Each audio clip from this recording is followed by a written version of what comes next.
सोमवारी संध्याकाळी ऐरोली सेक्टर 8 मध्ये राहणारी 7 वर्षीय फ्रेंशिला सोफिया फ्रान्सिस वाज ही 7 वर्षीय मुलगी अचानक बेपत्ता झाली। ही मुलगी स्कूल बसमधून इमारतीच्या गेटवर उतरली खरी, पण त्यानंतर ती एका लाल कारमधून गायब झाली आहे। त्यामुळे संपूर्ण नवी मुंबईत खळबळ माजली आहे।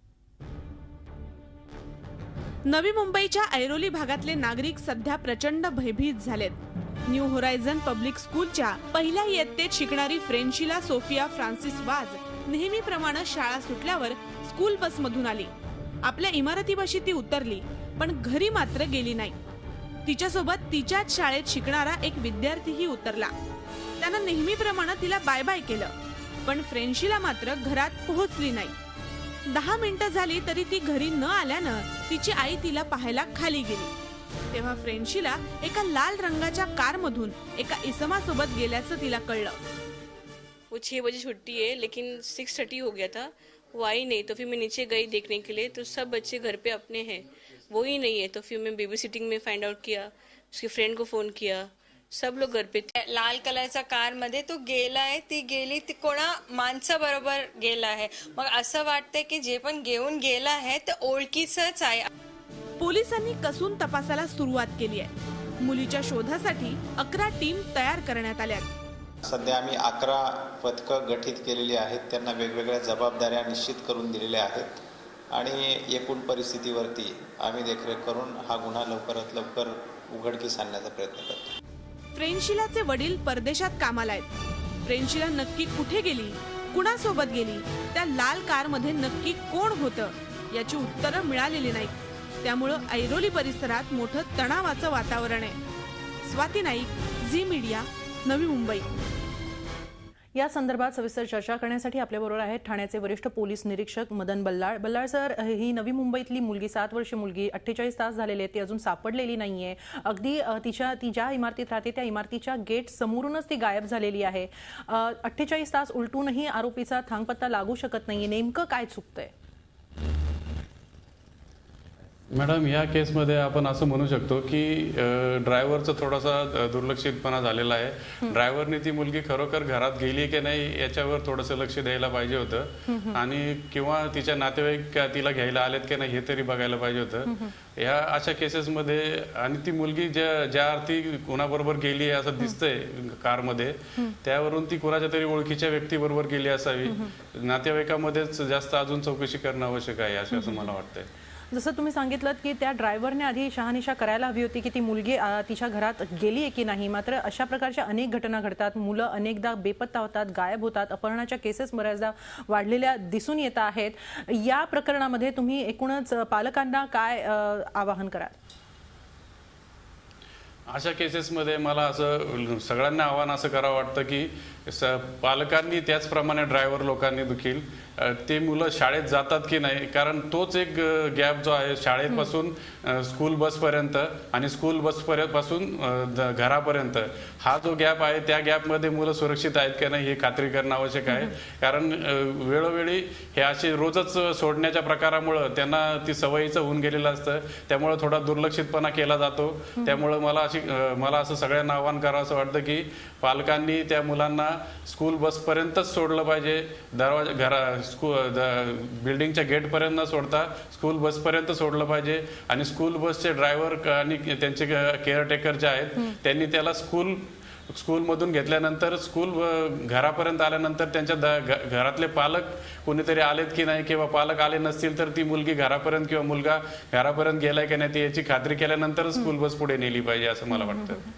पण सर, जेव्हा अशा प्रकारच्या घटना घडतात, विशेषतः लहान मुलांच्या अपहरणाच्या बाबतीत, जर ती लहान मुलं 24 तास उलटूनही किंवा जशी ही मुलगी आता 48 तास उलटूनही सापडलेली नाहीये, तर अशा प्रकरणांमध्ये अनेकदा आरोप होतो तो पोलिसांवर की पोलीस तपासामध्ये दिरंगाई करताहेत। याबद्दल आपण काय सांगाल? अशा केसेसमध्ये मुलं जर अपहरण असेल तर त्याच्यामध्ये खंडणीचा फोन येतो किंवा इतर काही कारण असेल तर त्याच्यामध्ये लगेच समजून येतं। परंतु ज्या अर्थी ही मुलगी स्वतः त्या कारमध्ये बसून गेली आहे, थोडासा असं वाटतं की ते कोणीतरी नातेवाईकांबरोबर गेली असावी।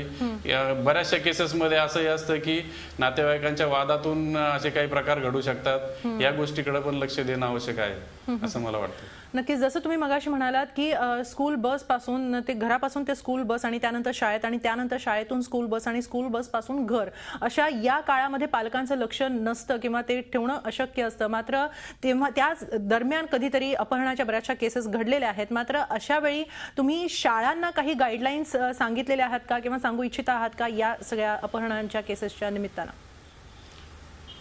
अनेक शाळांमध्ये ही काळजी घेतली जाते की मुलं ज्या बसमध्ये जातात त्या बसच्या केअरटेकरकडेच दिली जातात. परंतु काही शाळांमध्ये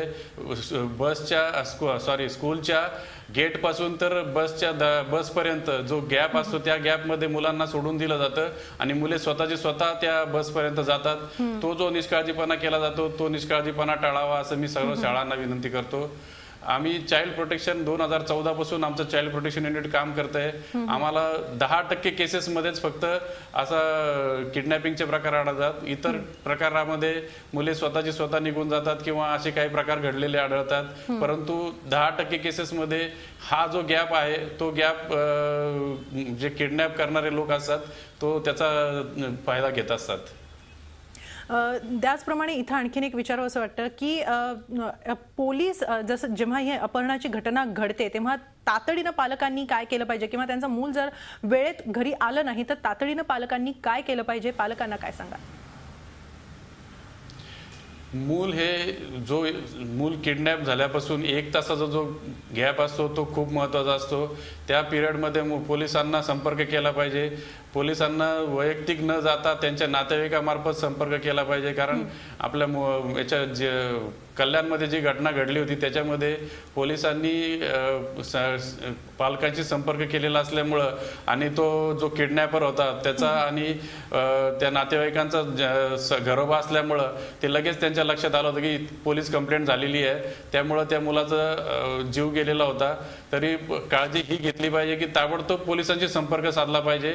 परंतु कुठल्याही मीडियाला न कळवता किंवा कुठल्याही नातेवाईकांना न कळवता वैयक्तिक संपर्क साधला पाहिजे आणि त्याच्यातूनच पोलीस त्यांच्या कामाला लागू शकतात आणि लवकरात लवकर मुलं सापडू शकतात.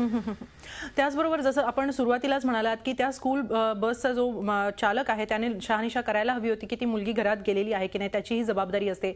अशा वेळेस जेव्हा स्कूल बस ते घर किंवा घर ते स्कूल बस किंवा स्कूल बस ते शाळा अशा प्रकरणांमध्ये जेव्हा अपहरणाच्या केसेस घडतात तेव्हा स्कूल बस चालक किंवा मालक यांच्यावर काही कारवाई होऊ शकते का? त्यांच्यासाठी काय गाईडलाईन्स आहेत? नाही, त्यांनी काळजी घेतली पाहिजे. त्यांच्यावर कारवाई होऊ शकत नाही परंतु त्यांनी काळजी घेतली पाहिजे. कारण त्यांच्या भरोशावरतीच पालक मुलांना त्या स्कूलमध्ये सोडत असतात. कारण घरापासून निघाल्यानंतर त्यांच्याच ताब्यात असतात आणि त्याच्यानंतर स्कूलमध्ये असतात. त्यामुळे त्यांनी ही काळजी घेतली पाहिजे. त्यांच्यावर कारवाई होऊ शकत नाही परंतु त्यांनी काळजी घेतली पाहिजे होती असं मला वाटतंय. नक्की त्यांनी काळजी तर घ्यायला हवी होती. मात्र तरी सुद्धा एक काय आणखीन पालकांना तुम्ही सांगाल की कारण बऱ्याचदा अपहरणाच्या केसेसमध्ये सुद्धा पुन्हा एकदा पालकांच्या मनात भीती येते, ती पोलिसांबाबतचीच भीती येते. तेव्हा तुम्ही पोलिसांकडून कसं सहकार्य केलं जातं याबद्दल सांगाल? मॅडम, याच्यामध्ये पोलिसांनी त्वरित हालचाली केल्या पाहिजे. त्वरित हालचाली करतातही. कारण पोलिसांची मुलं असतात त्यांनाही वाटत असतं की ह्या मुलांना लवकरात लवकर त्यांच्या पालकाच्या ताब्यात मिळालं पाहिजे असं पोलिसांनाही नेहमी वाटत असतं. पोलीस त्यांच्या परीने भरपूर प्रयत्न करत असतात परंतु काही क्ल्यूज मिळत नसतो आणि हे कारण घेऊन जाणारा कुठल्या रस्त्याने गेलेला हे काहीच माहीत नसतं. तरी पण पोलिसांना जे अपहरणाचे किंवा खंडणीचे फोन आले किंवा काय आले तर त्याच्यातून ते लगेच मार्ग काढत असतात. परंतु पोलिसांना काय प्रकार झाला असेल हे पालकच व्यवस्थित सांगू शकतात की कोणत्या कारणामुळे या मुलांना घेऊन गेलेलं असू शकतं हे फक्त पालकच सांगू शकतात. म्हणून पोलिसांना जितकी शक्य असेल तितकी सर्व माहिती पालकांनी देणं आवश्यक आहे. नक्कीच. खूप खूप धन्यवाद सर, झी 24 तासशी ही सगळी महत्त्वाची चर्चा केल्याबद्दल. झी 24 तास रहा एक पाऊल पुढे.